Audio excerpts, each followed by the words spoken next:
नमस्कार, India news देख रहे हैं आप। आपके साथ मैं हूं सुरभि तिवारी।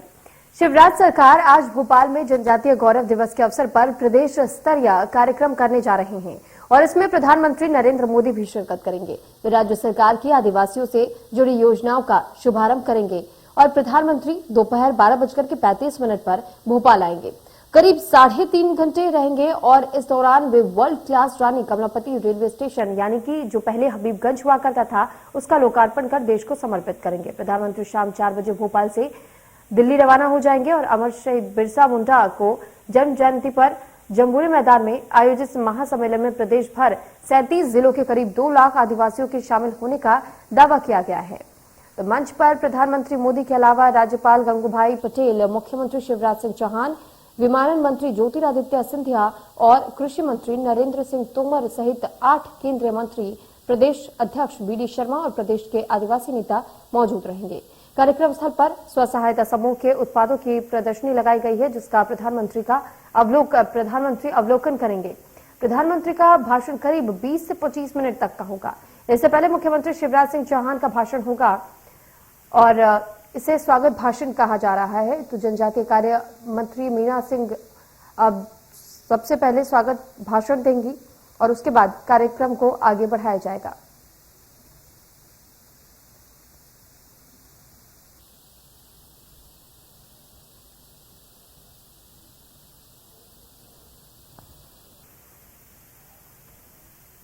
तो आज पूरे मध्य प्रदेश में जनजातीय गौरव दिवस मनाया जा रहा है और इस अवसर पर आपको ग्राफिक्स के माध्यम से समझाने की कोशिश करते हैं कि आखिर मध्य प्रदेश में कितने जनजातीय हैं। तो जनजातियों के आंकड़ों की अगर बात करें और आंकड़ों पर गौर फरमाएं तो मध्य प्रदेश में कुल 46 जनजातीय समूह के लोग रहते हैं। तो 46 ऐसे जनजातीय समूह बताए जाते हैं जो कि मध्य प्रदेश में निवास करते हैं।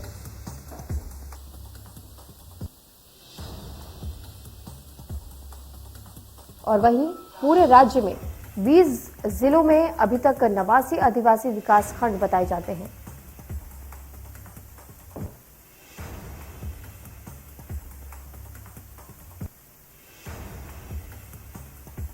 वहीं प्रदेश में जनजाति समुदाय के कुल 1.53 करोड़ लोग रहते हैं।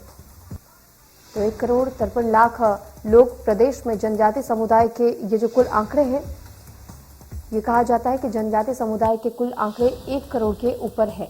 तो राज्य में जनजातीय समूहों की 21.10% की आबादी बताई जाती है। तो ये राज्य भर के आंकड़े आपको बता रहे हैं जनजातियों को लेकर के।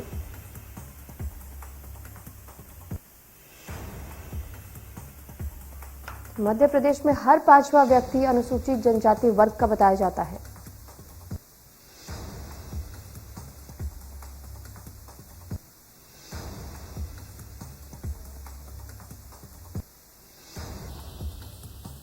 वहीं मध्य प्रदेश में पीवीटीजी विशेष रूप से कमजोर जातीय समूह भी रहते हैं, यानी कि जो विशेष रूप से कमजोर जनजातीय समूह बताए जाते हैं उन्हें पीवीटीजी कहा जाता है और वो मध्य प्रदेश में ऐसे समुदाय भी निवास करते हैं। तो देश भर में कुल 17 राज्यों में कुल 75 पीवीटीजी ग्रुप के लोग रहते हैं।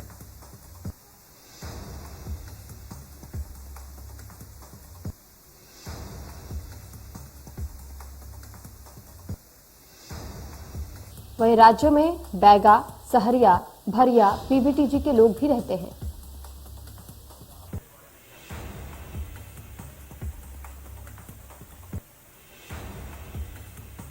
और राज्यों में बैगा, सहरिया, भरिया, पीवीटीजी के लोग कुल राज्य भर में रहते हैं।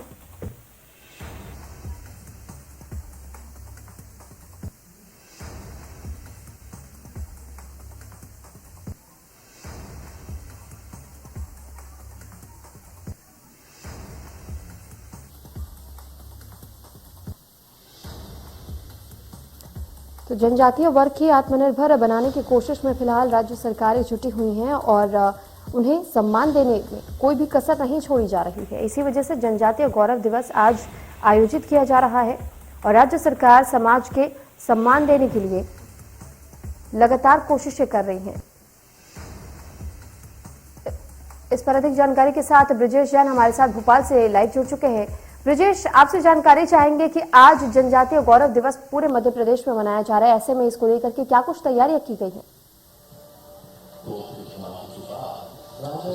बिल्कुल, देखिए, आज प्रधानमंत्री नरेंद्र मोदी के भोपाल में दो बड़े कार्यक्रम हैं। एक, वे जनजातीय सम्मेलन में शिरकत करेंगे, उद्बोधन उनका होगा, जनजातीय वर्ग के लोगों से मुलाकात करेंगे। और दूसरा, जो वर्ल्ड क्लास रेलवे स्टेशन बनाया गया है, रानी कमलापति रेलवे स्टेशन, उसका इनॉग्रेशन कर उसको राष्ट्र के नाम समर्पित करेंगे। तो मैं अभी सभा स्थल पर मौजूद हूँ। मैं आपको दिखाता हूँ सीधी तस्वीरें यहाँ से। देखिए, आपके जो विशाल मंच बनाया गया है, प्रधानमंत्री नरेंद्र मोदी की सभा स्थल पर इस वक्त हम मौजूद हैं। जमहूरी मैदान में ये पूरी सभा होगी। दोपहर के 1 बजे प्रधानमंत्री नरेंद्र मोदी यहाँ पहुंचेंगे। मुख्यमंत्री शिवराज सिंह चौहान रहेंगे, कई केंद्रीय मंत्री उनके साथ रहेंगे, फग्गन सिंह कुलस्ते रहेंगे, केंद्रीय जनजातीय मंत्री अर्जुन मुंडा उनके साथ मौजूद रहेंगे। मंच पर कई आदिवासी नेताओं को बैठाने की व्यवस्था की गई है। मध्य प्रदेश से जुड़े हुए मध्य प्रदेश सरकार के भी जो मंत्री और बीजेपी के वरिष्ठ नेता हैं आदिवासी वर्ग के, उनको मंच पर जगह दी जाएगी। साथ ही पूरे प्रदेश से 2 लाख जनजातीय वर्ग के लोगों को यहाँ बुलाया गया है। और देखिए, आप मंच जो है वो पूरा आदिवासी थीम पर सजाया गया है। बिरसा मुंडा की तस्वीर लगाई गई है और दूसरे आदिवासी जननायक जो हैं, शहीद जो हुए हैं, उनकी तस्वीरें लगाई गई हैं। तो कहीं ना कहीं पूरा जो मंच है, पूरा जो पंडाल है, सभा स्थल है, वो इसी थीम पर सजाया गया है। और प्रधानमंत्री नरेंद्र मोदी 12:33 पर भोपाल पहुंचेंगे और यहाँ सभा स्थल पर 1 बजे पहुंचने की संभावना है। इसके बाद उनका उद्बोधन होगा, मुख्यमंत्री शिवराज सिंह चौहान का उद्बोधन होगा, राज्यपाल मंगू भाई पटेल का उद्बोधन होगा, फग्गन सिंह कुलस्ते जो केंद्रीय मंत्री हैं उनका उद्बोधन होगा, और मीना सिंह जो मध्य प्रदेश सरकार में जनजातीय मंत्री हैं, आखिर में उनका धन्यवाद प्रस्ताव होगा। इसके बाजू में ही एक प्रदर्शनी लगाई गई है, जनजातीय जननायकों की प्रदर्शनी, जिसका इनॉग्रेशन प्रधानमंत्री करेंगे और अवलोकन करेंगे। तो कुल मिलाकर आज बड़ा कार्यक्रम प्रधानमंत्री नरेंद्र मोदी का है। और दूसरी तरफ मैं आपको दिखाता हूं कि दूसरी तरफ जो बैठक व्यवस्था, जनजातीय वर्ग के लोग जो पूरे प्रदेश से यहाँ आ रहे हैं, कल शाम से ही आने शुरू हो गए हैं, वो यहाँ आने शुरू हुए हैं। और दूसरी तरफ जो सभा स्थल के सामने, मंच के सामने जो आदिवासियों को बैठाने की व्यवस्था की गई है, करीब 2 लाख लोग यहाँ आएंगे और उनके बैठने की व्यवस्था की गई है। तमाम सुविधाएं उनके हिसाब से रखी गई हैं। आदिवासियों के लिए जो यहाँ लोग आने वाले हैं, उनके सम्मान में कोई कोर कसर सरकार नहीं छोड़ रही है। और इसलिए भोजन से लेकर तमाम आने जाने की व्यवस्थाएं सरकार द्वारा उनकी की गई है। तो कुल मिलाकर आज बड़ा आयोजन, दोनों बड़े आयोजन आज प्रधानमंत्री द्वारा यहाँ पर किए जाएंगे। बिल्कुल ब्रिजेश, हालांकि ये भी कहा जाता है कि क्योंकि 15 नवंबर के दिन पर बिरसा मुंडा की जयंती भी मनाई जाती है, और ऐसे में ये भी माना जा रहा है कि जब आज पीएम मोदी यहाँ कार्यक्रम स्थल पर पहुंचेंगे तो कई ऐसे कार्यक्रमों का उद्घाटन भी करेंगे। साथ ही साथ क्योंकि कमलापति रेलवे स्टेशन का उद्घाटन करने वाले हैं, कुछ ऐसे ट्रेन से जिनको हरी झंडी दिखाने वाले, वहीं ये भी कहा जा रहा है कि कुछ ग्रामों तक अनाज पहुंचाने की कोशिश भी की जाएगी। तो कई ऐसे कार्यक्रम आज पूरे दिन भर पीएम मोदी के रहने वाले हैं। इसको लेकर के सबसे पहले तो हम आपसे सुरक्षा व्यवस्था के हालातों को जानना चाहेंगे कि आखिर सुरक्षा के क्या इंतजाम है वहां पर, क्योंकि पीएम मोदी खुद मध्य प्रदेश में पहुंच रहे हैं। बिल्कुल, देखिए, सबसे पहले मैं सुरक्षा व्यवस्था की तस्वीरें दिखा देता हूं। यहाँ आप देख सकते हैं मंच के सामने जो है वो चप्पे चप्पे पर पुलिस तैनात है और यहाँ पर लगातार निगरानी की जा रही है। पिछले 2 दिनों से ही यहाँ लगातार निगरानी की जा रही है। करीब 5000 जवानों को यहाँ सुरक्षा व्यवस्था में लगाया गया है। सभा स्थल के भीतर आप देख सकते हैं, हालांकि जनजातीय वर्ग के लोगों का आना अभी यहाँ शुरू नहीं हुआ है, लेकिन सुबह 5 बजे से ही पुलिस के जवान तैनात हैं, मुस्तैदी से निगरानी करे हुए हैं। कहीं ना कहीं डॉग स्क्वाड, बम डिफ्यूजल स्क्वाड और जो तमाम सशस्त्र पुलिस बल हैं, उनकी भी तैनाती मंच के आसपास और बाहर जो आने जाने वाले इलाके हैं वहां पर भी की गई है। ट्रैफिक व्यवस्था संभालने के लिए अलग से 2000 जवान लगाए गए हैं। तो कहीं ना कहीं जो सुरक्षा व्यवस्था की बात आपने की है, पुख्ता तरीके से सुरक्षा व्यवस्था है। एसपीजी भी तैनात है और एसपीजी के कब्जे में ये पूरा इलाका जो है वो है सुरक्षा की दृष्टि से। तो कहीं ना कहीं सुरक्षा में कोई कोर कसर नहीं छोड़ना चाहते हैं पुलिस और प्रशासन और सरकार, और यही वजह है कि लगातार 3 दिनों से यहाँ पर इसी तरीके की सुरक्षा व्यवस्था है और इसी तरीके की निगरानी रखी जा रही है। ब्रिजेश, कितनी देर में पीएम मोदी यहाँ पर पहुंच सकते हैं और उनके स्वागत के लिए कौन कौन यहाँ पर मंत्री मौजूद रहेंगे, इस बारे में क्या जानकारी है?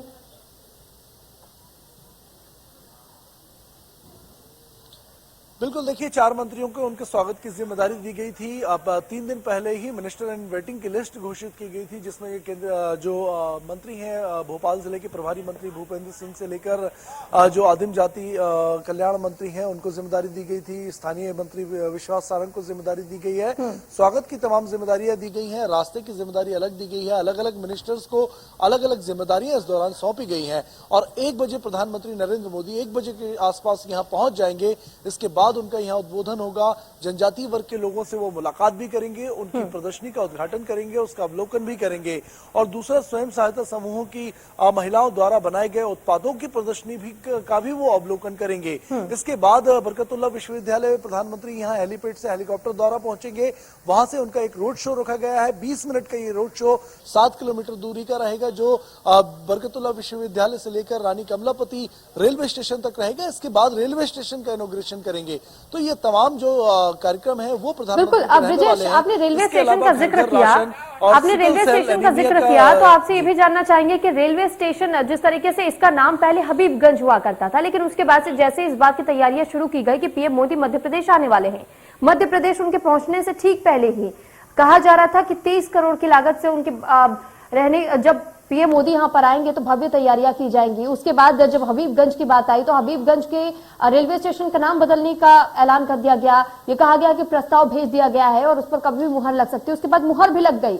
तो अब आज ये कहा जा रहा है कि इनॉग्रेशन का काम खुद पीएम मोदी करने वाले हैं। तो इसको लेकर के किस तरीके की तैयारियां रहेंगी, किस तरीके से लोगों को जोड़ने की कोशिश की जाएगी, इस पूरे रेलवे स्टेशन के बारे में जानकारी किस तरीके से लोगों तक पहुंचाई जाएगी कि आखिर कमलापति नाम ही क्यों चुना गया?